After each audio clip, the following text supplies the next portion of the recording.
মামুন, তোর একটা কথা কই, তোর কিন্তু রিক্সাওয়ালা চাচার লগে এমন ব্যবহার করাটা ঠিক হয় নাই। সতই লো বেটা, হ্যাঁ একটা মুরব্বী মানুষ। তাই মুরব্বী মানুষ রিক্সা চালাইতে আইবো খেল লিগা, ঘরে থাকতে পারে না?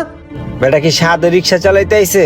আরে বেটা অভাবে পড়ে তো বেটা রিক্সা চালাইতে আছে। আর নাহলে এই বয়সে বেটা থাকবো ঘরে নামাজ পড়বো, আর হেই বেটা এখন রিক্সা চালায়। বেটা কত লোক আছে বেটা যে বেকার ঘুরতে আছে, ইয়াং ইয়াং পোলাপাইন। আজকে যদি ওনার জায়গায় তোর বাপে থাকতো তাইলে?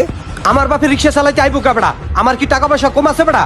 তোরে আর কি কম, তোর বোঝানোর কিছু নাই। টেকার গরম তোর ভিতরে অনেক বেশি ঢুকিয়া গেছে গা।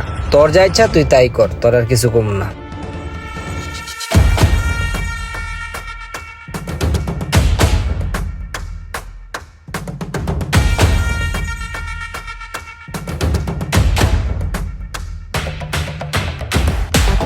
আরে ভাই আসতে যাও, তুমি তো অ্যাক্সিডেন্ট করবা ভাই। আর মিয়া চুপ করেন, আপনার কথা মতন আস্তে চালাই লইব।